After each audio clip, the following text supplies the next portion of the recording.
चोला साम्राज्य। माना जाता है कि चोला वंश कावेरी नदी की उपजाऊ घाटी से उत्पन्न हुआ था। 8वीं शताब्दी तक दक्षिण के 3 प्रमुख राज्य थे, जिनमें चेरा, पांड्या और चोला थे। चोला को इन तीनों में सबसे शक्तिशाली माना जाता था। साल 985 में दक्षिण क्षेत्र के सबसे महान राजा राजा चोला प्रथम, जिन्हें महान राजा भी कहा जाता था, सिंहासन पर आ गए थे।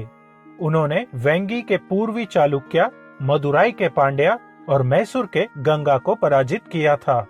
उन्होंने अपने राज्य का विस्तार करने के लिए जो अभियान चलाया था, उसमें श्रीलंका पर कब्जा भी शामिल था, जिस पर 75 वर्ष तक चोला ने राज किया। उन्होंने मालदीव्स पर भी विजय प्राप्त की थी और अपने समूह को इंडोनेशिया भी भेजा था।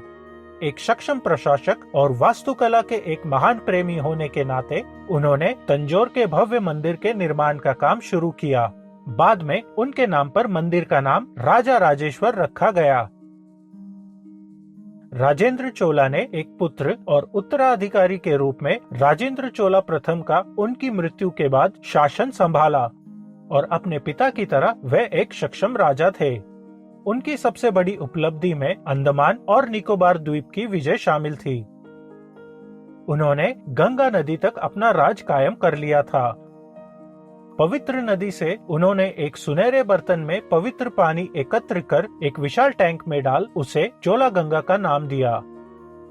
उन्होंने तब गंगईकोंडा का शीर्षक अपनाया, जिसका अर्थ था गंगा का विजेता। उनके राज में उस समय को चोला का सुनहरा दौर भी कहा जाता था। कला, संगीत, कविता, नृत्य, नाट्यकला, मूर्तिकला, चित्रकला, दर्शन शास्त्र और धर्म एक नई ऊंचाई पर पहुंच गए थे। मंदिर हर गतिविधि का मुख्य केंद्र बन गए थे और उनके आंगन में छात्रों को प्राचीन वेदों और शास्त्रों की शिक्षा दी जाती थी। इन आंगन को आपातकाल के वक्त एक आश्रय की तरह भी उपयोग किया जाता था।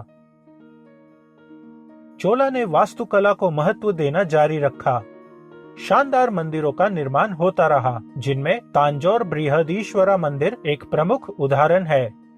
उस समय सबसे प्रसिद्ध कला का नजारा नकाशीदार कांस्य की मूर्तियों में देखा गया, जिनमें नटराजा और अर्धनारीश्वरा इस कला के प्रसिद्ध उदाहरण है।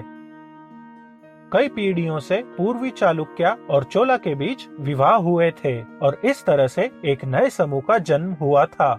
राजेंद्र चोला की पुत्री का विवाह चालुक्य के राजकुमार विमल आदित्य से हुआ था। राजेंद्र द्वितीय चालुक्य और चोला के पूर्वी राजकुमारों में से एक थे, जो खुद को कुलोटुंगा या वंश का सितारा कहलाते थे। उनके शासनकाल में श्रीलंका को चोला के शासन से स्वतंत्रता मिली। उनका शासनकाल शांति और समृद्धि का था। दक्षिण पूर्वी एशिया के व्यापार में भी वृद्धि हुई और राजनायकों के एक समूह को चीन भेजा गया था। लगभग 1118 वर्ष के आसपास चालुक्य और चोला के शासकों का वेंगी का नियंत्रण पश्चिमी चालुक्य के राजा विक्रमादित्य 6वीं ने हासिल कर लिया था। भविष्य में आने वाले सभी चोला शासकों को किसी न किसी कठिनाई का सामना करना पड़ा था।